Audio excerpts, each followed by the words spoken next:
1998 GMC 3500 or even a Chevy 3500. Anyway, a right front wheel bearing. This is a four-wheel drive.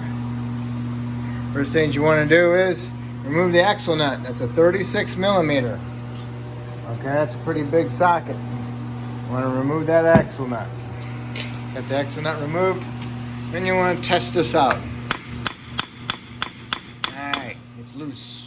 Not frozen in there. It's a positive thing. It's a plus. Then you want to remove your tie rod end. That's a 21 millimeter on the nut. Remove the nut. Smack your knuckle with a mini sludge. Break the taper on your tie rod end. Then you want to remove a 13 millimeter on the top up here for this brake line and the ABS wire. Okay?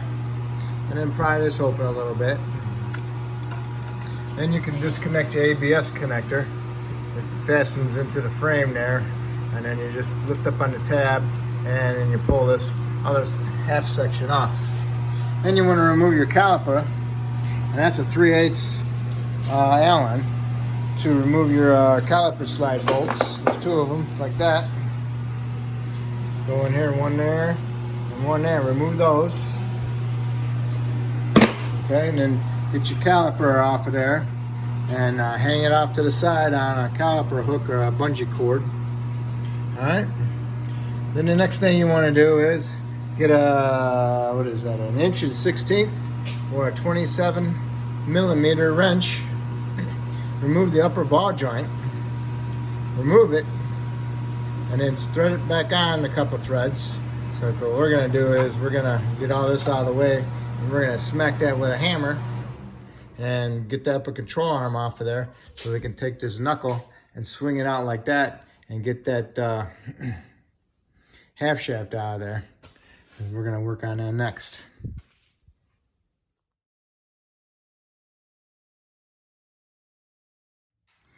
Okay, you broke the taper, pry down on it, remove the nut. Okay, once you did that, you can release it a little bit, let it come forward. The reason why you want this nut off is allow this half shaft to pull out of the hub so you don't be pulling them out of the boots inside there, inside the joints, so you don't damage them. Okay, so we're going to try pulling this half shaft out of this hub assembly. Okay, you got the half shaft pulled out of the hub. All right, next you want to do is remove your lower ball joint nut, thread it on a couple threads, and then you want to smack it with a hammer right there and break the taper on the ball joint, get it loosened up off of there. And then we're going to take that whole knuckle assembly, we're going to drop it down, we're going to push this half shaft up a little bit, and we're going to work it out and get that ball joint out of the knuckle. We'll see how it works. Man, that was a workout. Tried both sides smacking it, finally came. All right, this is loose.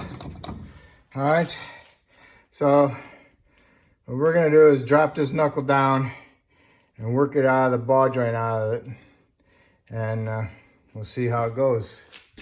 This is heavy, so be careful. I might want to wear some gloves. Okay, I have a problem. These are rusting away. These are the 4 bolts that hold the knuckle onto the hub bearing, okay? You have to separate the hub bearing from the knuckle. Then you can punch out all the wheel studs, because the rotor goes on the inside of the hub bearing, just opposite of what you're most likely used to. Okay, so we gotta get these 4 bolts out.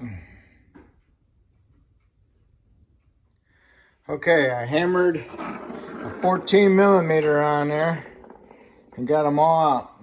Make sure you hammer it on there. Put penetrant on it and soaked it. And then I stuck it on a rod through the ball joint hole on the knuckle and smacked it with a hammer, and the whole thing assembly dropped out. Okay, so what you need to do is clean that surface all up. And there's a seal right here which stays in there. Okay. If you're gonna replace it, then go ahead and replace it. I don't have it, so didn't come with my new one. Anyway, so take your shield off. Make sure you clean that all up. Okay, and here's the hub bearing. That's what it looks like. And the rotor goes over it, okay? Because this flange is right there. So you gotta punch all the wheel studs out and then let it soak.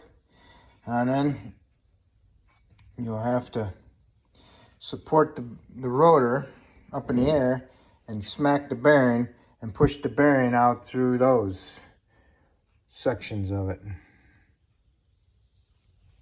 Okay? But you gotta get the wheel studs off first, because the wheel studs pound into the hub. Okay, I supported my rotor, pounded all my studs out. If you want to keep them and reuse them, that's up to you, but I don't recommend it. You have to probably thread on your nut and hit your nut. Okay, because I just hit the ends of them with my hammer. It came out fairly easy. I don't think I screwed up the threads, but I got new ones in there. All right. Okay. Flip the rotor over. And remember,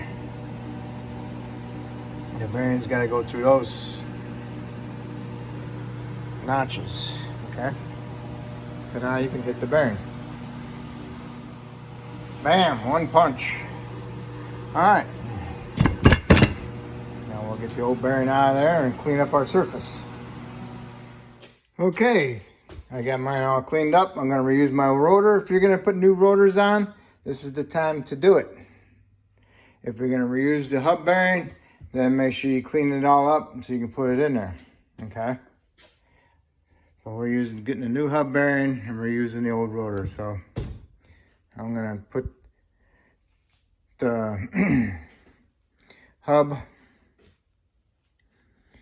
I'm gonna put the rotor in upside down. I'm gonna put the hub in it, and I'm gonna start pounding the studs in there. Okay, I put some ASCs on there, and I put my bearing in there. You gotta watch out for the wire part of it, and just feed that part in there first, and go in there. Now you can see I can go straight through. Okay, so now I'm gonna flip it over. Okay, I put all my studs in, I got them started a little bit, and then I put my nuts on there, and I tightened them up and pounded them down each time, and then went around and tightened up the nuts again, turned it back over, pounded them down again. Trying not to pound them into the wood, so just get a spacer underneath it and space them up so your studs aren't going into your wood. And just go ahead and tighten them up with your impact and do a visual inspection of them. Make sure they're all bottomed out, okay?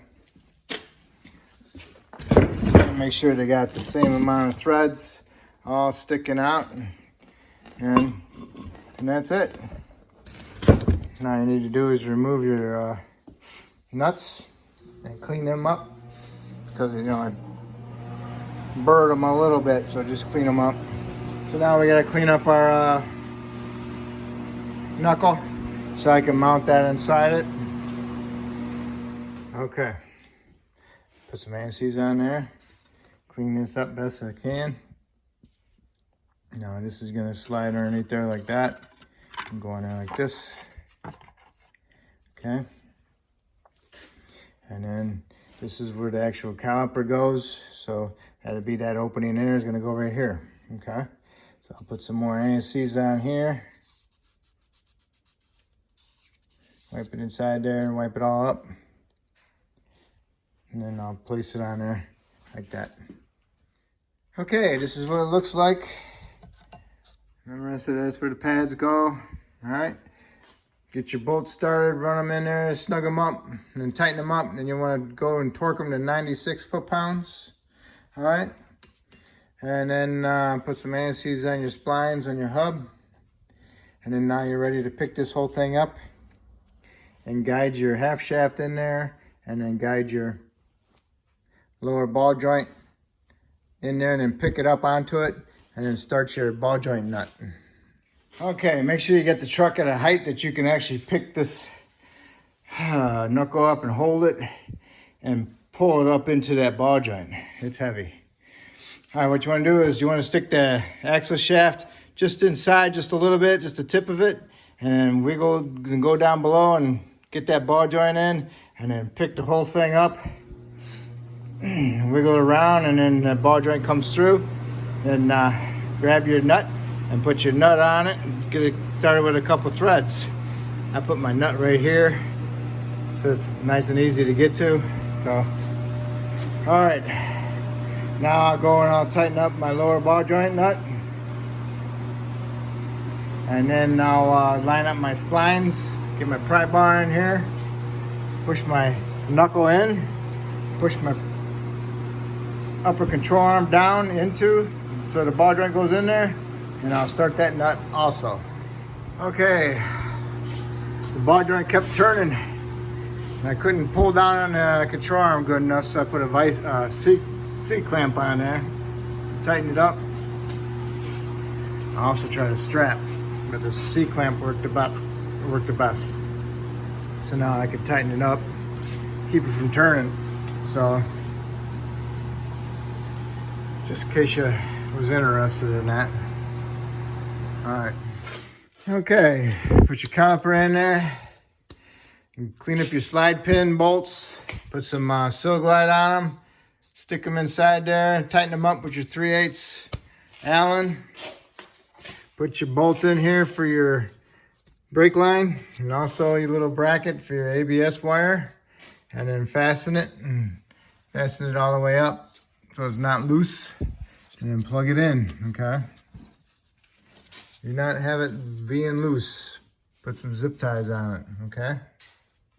All right, now we got all that done. Can tighten those 3/8 Allens to 30 foot-pounds. Okay, now what we need to do is put our tie rod bolt nut on.